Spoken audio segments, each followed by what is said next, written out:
This is your Thursday Daily Delivery. I am Michael Rand. Lots to get to today. It's been a newsy week, has it not? It was a newsy Wednesday, newsy Tuesday. Lots going on. Monday, there was the fallout from the Vikings game. It has been a week, and it is only Thursday on today's show. Get to a little bit of Timberwolves stuff, although you guys hopefully you noticed, I did a bonus podcast on Wednesday night with Chris Hine and Chip Scoggins, kind of breaking down the stunning firing of Gerson Rosas, which was less stunning once you learned a little bit more of what was happening behind the scenes with the Timberwolves. Get to a little Joe Ryan stuff here. Plenty of Wild content today, though. That is the focus of the show. I've got Bill Guerin, Wild GM, will join me here in just a little bit to talk about the Kirill Kaprizov signing, how that came together, how nervous he was that it wouldn't come together, and I'll also talk to Sarah McLellan, Wild beat writer, about Kirill Kaprizov, about the start of training camp, other storylines with the Wild. So hopefully you look forward to that. But first, what did I miss? Yeah, I want to briefly mention one tentacle to the Gerson Rosas firing as president of basketball operations that I think is particularly interesting. Now, when a personnel boss gets fired, especially even at an awkward time like this, like right now as we sit here right now, 5 days until the start of training camp, not ideal. The person who has put together your roster is no longer in charge of your roster. That's not great. But the biggest thing is this roster, while possibly complete right now, they're still in pursuit of Ben Simmons. That is the big trade out there that's been dangling out there, and the Wolves have been reported to be among the chief suitors if Ben Simmons is going to get traded. What does this mean for that? Was that a pursuit that was being driven by Gerson Rosas? Was that a consensus pursuit? Will Sachin Gupta, who is in charge now, will he continue that pursuit? Is he less keen on that? Will he have the authority to make that decision because they might hire someone else on a permanent basis? So that is the big wrench that's been thrown into that. If this was a normal year where the roster was 100% set, this would still be strange timing. This would still be awkward. This would still be kind of a wow, they did what moment. But with the Ben Simmons thing hanging out there, I'm particularly interested in how this impacts that, how the 76ers might look at this and be like, what's going on in Minnesota? How people in Minnesota, if there's a consensus now, how should this be, how should this pursuit continue, or should it continue at all? So watch for that in the coming days. This story right now is just like has the shock value, but there are real basketball implications, the earliest being what does it mean for Ben Simmons, and down the road, what does it mean for Karl-Anthony Towns? But I think there'll be time to break that down at a certain point, and we certainly talked about that on the bonus podcast that you can find right below this one on your podcast listener. Let's talk Joe Ryan for a minute, too. That's my Twins. The one reason I watch the Twins right now, basically, is to see Joe Ryan pitch. 5 innings, 11 strikeouts for the rookie against the Cubs. Twins win 5-4 on Wednesday. Second win in a row in that series. Cubs not having a great year either, but 2 good wins for the Twins. Joe Ryan looking very, very good, looking very, very much like he will be a part of this rotation in 2022, and looking like he could be, more towards the top of the rotation at some point than the bottom of the rotation. Again, small sample size, but the stuff is good. It plays. It's sneaky on hitters, and he's striking out a lot of guys. And when you strike out a lot of batters, that goes a long way. So Joe Ryan continuing to do what he does, a good sign in a bad year for the Timberwolves. One other thing I want to get to quick. Kyle Rudolph had some interesting comments now with the Giants. I want to play them for you. He was asked about playing for Joe Judge this season, the head coach with the Giants. This is the first time Kyle Rudolph's been anywhere except for the Vikings. He played a decade here. Let's just play this, and then I'll briefly comment on it. You see that day in and day out, the way he pushes us on our fundamentals, on our technique. And it's to me, it's the first time I've had a head coach that's not a defensive coordinator. So it's a head coach that's in charge of the entire team. Was that a shot at Mike Zimmer? I don't know. Maybe. Kind of saying that he's only played for defensive coaches, which is true. Zimmer and then before him, Leslie Frazier, going back to 2011 for his 1 decade with Minnesota. now playing for Joe Judge. It's not like he's getting a ton of opportunities there. He's had 4 catches in 2 games. I don't know if he meant that directly, but he wasn't crazy about his role in the offense as time went on, so maybe, just maybe, he was getting in a shot at Mike Zimmer, which is, a little bit amusing. Let's leave it at that. I'm Nyla Jean Myers, Senior Assistant Sports Editor at the Star Tribune. Thank you for listening to Strip Sports Daily Delivery. This work is made possible by our Star Tribune subscribers. For unlimited access to the articles mentioned in this podcast and our coverage of Minnesota sports from pros to preps, go to startribune.com/subscribe. Really happy to have Bill Guerin, Wild General Manager, on Daily Delivery today. Bill, congrats. Did you get a good night's sleep Tuesday after the Kirill Kaprizov deal was announced, finalized, broadcast to the world and to Wild fans? Yes. To answer the question bluntly, yes. I slept better than I have in quite some time, actually, and it felt good. Kirill and I had a flight back together, and we were both in very good spirits, and I think we're both happy to have it done, and both happy with the way things worked out. What was there one thing that ultimately got this done or got this to the finish line? Because it felt like we were, there was a point where we're like, okay, this is going to happen. And then at a certain point, it's like, well, it might not happen before camp. What got us to the finish line? You know what? I think, like most things, it's so, and unfortunately, I think we lose a lot of this in today's world, but we got to meet face to face. And we got to sit down together a couple of times and just, just kind of go over things, together. And, you get a better understanding of where someone's coming from or the feelings that they have. And I just think being face to face, kind of at the 11th hour was really important. What, as you kind of reconstruct the timeline, what do you, in your mind, and I'm sure you don't have to reveal everything, but what was the holdup in his mind, or how did we get this far down the road without a deal getting done? Yeah, I can't really get into the specifics, but you know what? Like I've said this, many times in the past, these contracts take quite a bit of time. They're complicated.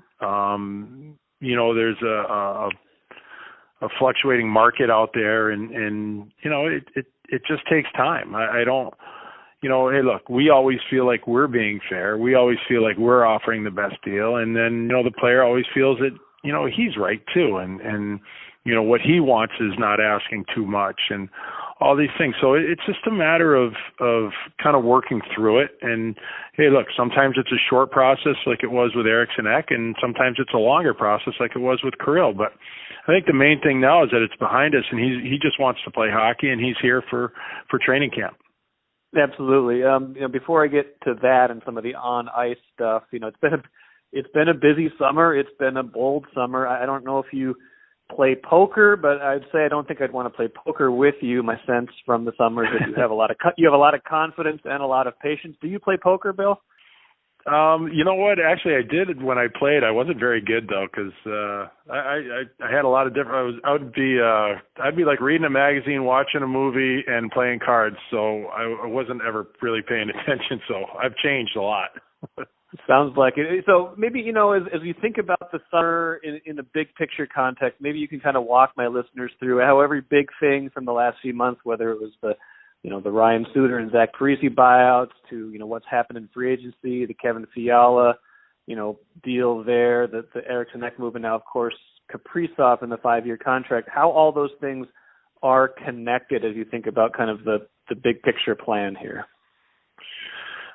Yeah, it was a pretty busy summer. The buyouts actually seem like they were, last year. It's been so long, and there's been so much else going on. But, this is all just in order to take the team in a direction that I feel we needed to go. And over the last couple of years, we've really made a number of changes. And we're continuing to do that, and we're slowly getting to the place where we want to be. And keeping Kevin in the mix was extremely important too, making sure that he was at training camp. Getting Kirill signed last minute. But then also, you know what, we've got Brodin on an extension. We got Eric Sinek done for an 8-year deal. Marcus Foligno's back. All these guys that have signed with us, are part of the solution to and part of the pieces that are going to hopefully help bring us a championship. So all those things that happen, even like the buyouts, they're designed to get us over the finish line. How important, was it, like you said, getting Kirill here before camp starts, not just from a playing standpoint, but from a standpoint of now this is not the question you're getting asked every day. It's not questions that other players are fielding every day. What's the significance of that piece of it? Even if he got here eventually, just avoiding that kind of, whether you call it a distraction or whatnot. Yeah, I mean, that's definitely a relief for me, that I don't have to answer the question anymore, but that's a small part of it. The most important part of it is that Kirill is here for training camp. And, it's kind of funny, but we talked about it, yesterday when we were going over things. Like, he really just wants to play hockey. He wanted to be here. He doesn't want to miss any time. He knows how important training camp is. And that to me was, and Kirill's done everything to prepare for that. So he's ready to go. And bottom line is that's the most important thing, is that he is going to be in training camp and with his teammates, and he's focused on the season now.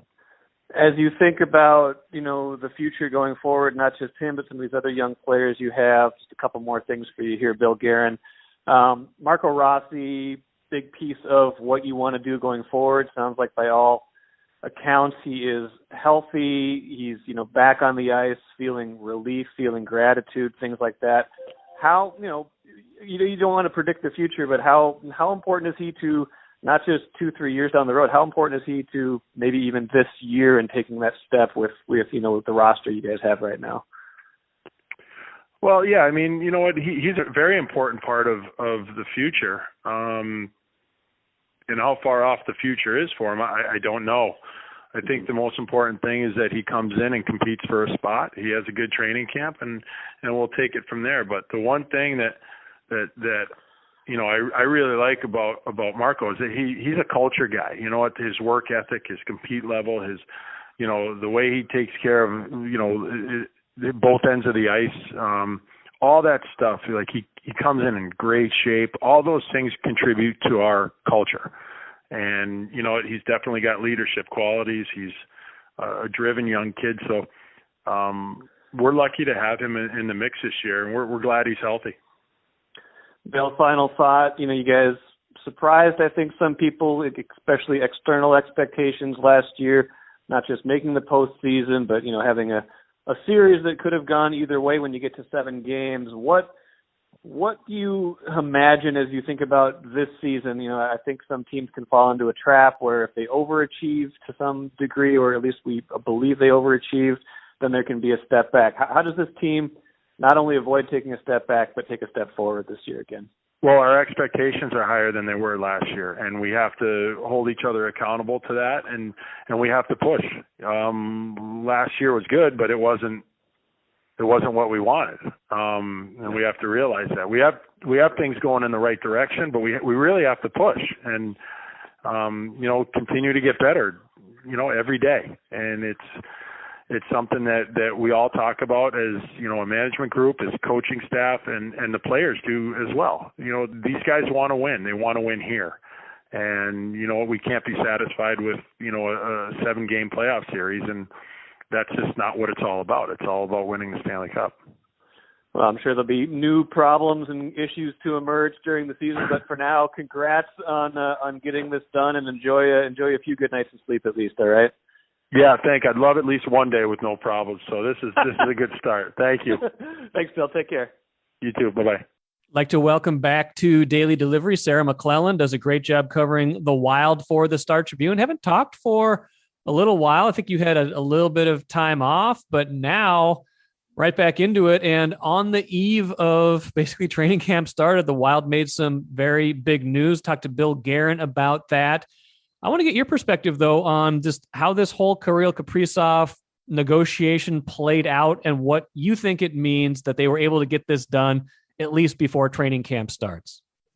It's huge, obviously to be in camp from the beginning, to be able to get on the ice with everyone at the same time.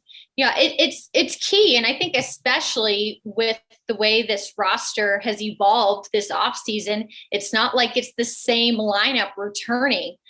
There's been changes, obviously, up front, on the back end. So to get everybody in, do the experimenting, the juggling, making sure that, they're confident or like the combinations that they roll out. It's huge because if Kaprizov wasn't here, there's that what if game or someone has to play somewhere else and maybe, the coaching staff or management envisioned. So I think it's really important, that he's here from the beginning. They got this done. Obviously, this had been going on for months. This was a negotiation that started, during last season still before it really crystallized what type of player he was, before he, established and solidified himself as this bona fide, decorated rookie in Wild history and won the Calder Trophy. But obviously a long process. Kaprizov said it was stressful for him. This was a negotiation, obviously, that started with the Wild pushing and wanting, that long-term deal, a 7 or 8 year max deal. Obviously, the Kaprizov camp wanted shorter. We see the compromise, at 5 years. But still, to get a deal done, this was a very unique process in the sense that there really wasn't a true bona fide comparable for Kaprizov. Obviously, we tend to see in contract negotiations, you find those comparable players, and that can kind of point or shape, how the money comes in the term. No one else really had played just 55 games in the regular season in his debut season, all against the same 7 teams, not against the entire league. So it was a very unique set of circumstances. And then the fact, he's moving away from home. It's a global pandemic. I think it was tough, probably in that back and forth to really, settle on what is the price tag for this, because it just really hasn't happened before where a player has come in with such a limited body of work ahead of a second contract. So obviously it settles in at $9 million, which when you kind of look at the ballpark that these second year contracts are being doled out for these elite players, it's in that range, obviously. And really what helped this deal get resolved was an in-person meeting. Kaprizov was in Florida. Guerin flew there on Monday, and they had that face-to-face interaction. And Guerin really credited that with helping get this deal done, like you said, on the eve of training camp, so that Kaprizov reported on Wednesday and can practice on Thursday. Yeah, and Bill Guerin mentioned that too to me, and I think he mentioned that to the larger group, that face-to-face meeting was important. As you think about the terms of this contract, do you think one side got a better deal than the other? Were you surprised that they were able to get 5 years? I thought maybe 4 might be what they had to settle on. The $9 million seemed about right. Anything about where they settled? Do you think one side got more of what they wanted, or was this a true meet in the middle compromise in your eyes? I see that. And I asked Guerin about that, if there was a disappointment attached to the 5-year term because the Wild had wanted, a longer term commitment when this negotiation started. Like, this is how deals get consummated. It's one side gives a little, the other side gives a little, and maybe both sides kind of left something that maybe they, thought that they would have got that they didn't. And I think that's kind of the nature of these contracts, and tends to be the nature of the contracts that both sides end up happy with, when both sides maybe didn't get exactly what they wanted. So no, 5 years is still a lengthy commitment. He was going to be able to be eligible to reach unrestricted free agency in 3 years. So they buy 2 of those UFA years. And obviously the price tag for those years tends to go up. And like I said, I think that $8-9 million range was obviously a ballpark that the Wild was comfortable playing. when you kind of look at what he did and try to project and draw that out to an 82 game season, draw that out to 100, 200 games that usually these players have on their resume when they're negotiating these second contracts. So I think it's that both sides, and that's probably how this meeting in the middle and getting a resolution really happened. Yeah, that's a good point. I mean, for all the Wild fan angst about get it done, get it done, get it done, you're right. This guy's body of work, as great as it was in a, what was amounted to a little more than a half of a normal season, there's a little bit of a, not unknown is maybe the wrong word, but how does this translate? He's got a certain amount of what he needing to live up to this contract at this point now and prove it that he can do it for multiple years. Yes. And think about that challenge that starts this upcoming season where he's going to be playing against other teams, some of the most elite teams in the NHL, against the other league superstars, the Alex Ovechkins, the Sidney Crosbys, the Connor McDavids. He's going to go and kind of match up against that caliber, see a lot of these teams that made long playoff runs that the Wild didn't face last season in his rookie year, playing out of this West Division where, a handful of those teams were near the bottom of the NHL, leaderboard. And so he is not a secret. He is not under the radar. His play obviously, started that spotlight, I guess you could say, putting that on him last season. But now he has a hefty contract. Not many players in this league, period, have a cap hit on their contract that is $9 million. And he's the reigning Calder Trophy winner. So there's going to be a lot of attention on him. And it's up to him now to play up to that, do what he did last season. And the Wild doesn't believe there'll be a regression. I think obviously this contract points to the confidence they have in his ability and what he's shown and what he can continue to show.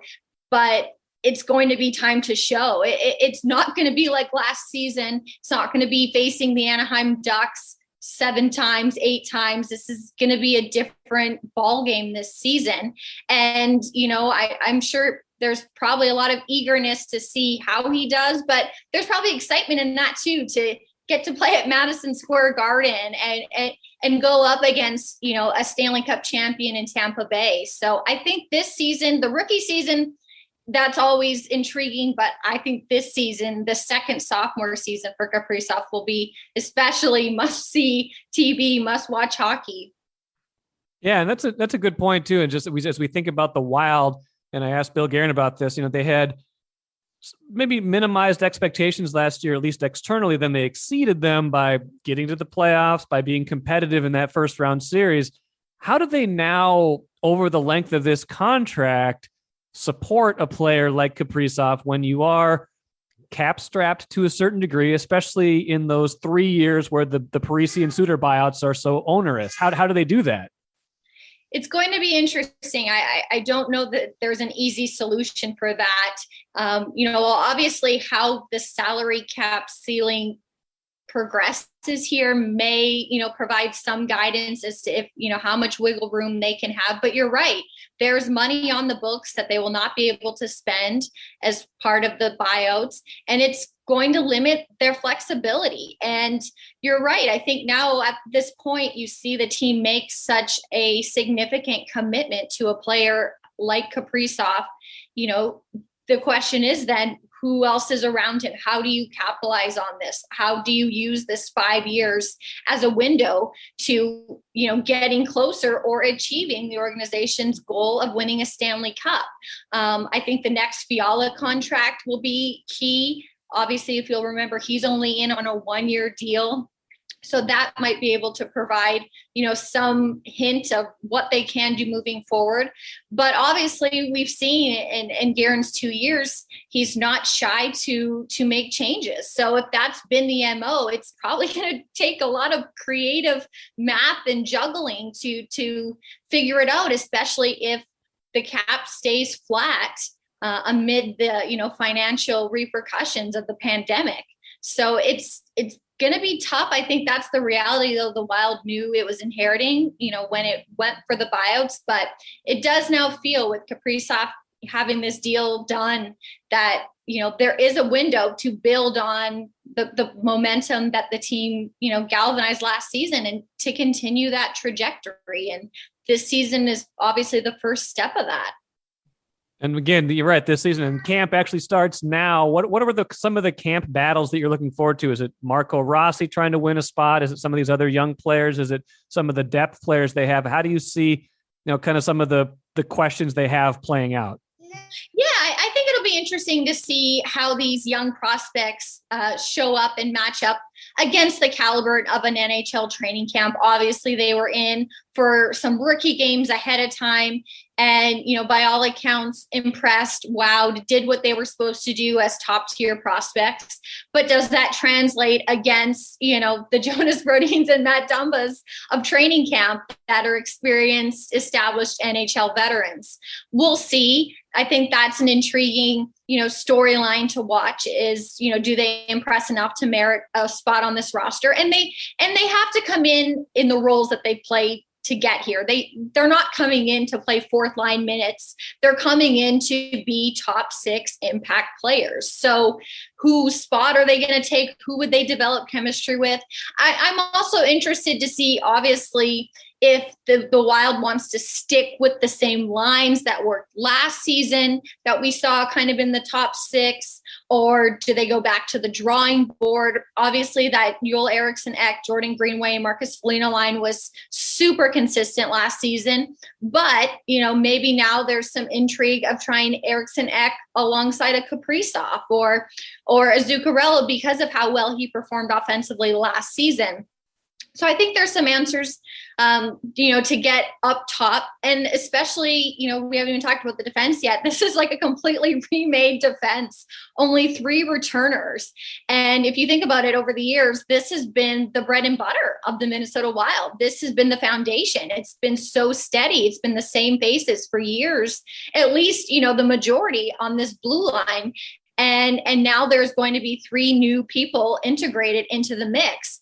I'd expect Alex Goligoski to take that top spot next to Jared Spurgeon, but you have to see how they click.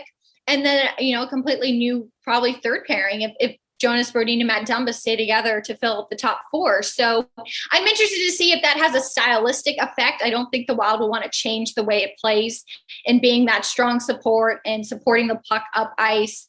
And being obviously stingy in its own end, but different personnel, it's not going to look the same. So I think that'll be interesting, but obviously, then behind them, it's the same tandem in net. It's Cam Talbot and Kakkonen. And, maybe that puts a little bit more pressure on them to kind of steady that end of the ice with a defense right now that's obviously been in transition. A lot of stuff to sort out. I'm looking forward to this season, looking forward to it even more because we get to watch Kirill Kaprizov play. I was a little nervous there for Wild fans. Maybe there was never a doubt in your mind that it was going to get done, but I did wonder, and Bill Guerin did say he slept better on Tuesday night than he had in quite some time. So maybe he was not nervous, but just relieved, I guess, to get that done as well. Sarah McLellan, thank you so much for joining Daily Delivery. We'll do this plenty of times during the season. And enjoy camp, all right? Take care. Let's finish with the cooler. Circling back on Gerson Rosas one more time, the player that he traded in probably his highest profile move as Timberwolves president in 2 years was the trade of Andrew Wiggins to Golden State for D'Angelo Russell. A first-round pick also went out in that deal. Andrew Wiggins reportedly is not vaccinated yet and has said he won't get vaccinated, and that is putting into jeopardy his availability for Golden State this season because City of San Francisco has a new rule basically saying as of August 20th, you need proof of vaccination to be at a large indoor event, which a Warriors game certainly is. So be interesting to see how that plays out this year. Kind of a headache, I would imagine, for Golden State. Maybe Wiggins will get the vaccine now that he knows he has to do it in order to play basketball, but not the greatest thing for them to be dealing with on the eve of training camp as they go along. That will do it today. Like I said, whole podcast on the Timberwolves and the situation went up late last night, so have a listen to that if you will. Friday's show should be great as well. Lots of NFL talk, kicker talk, so please check that out with me too. I'm Michael Rand. Thanks for listening to Daily Delivery. We'll catch you on Friday.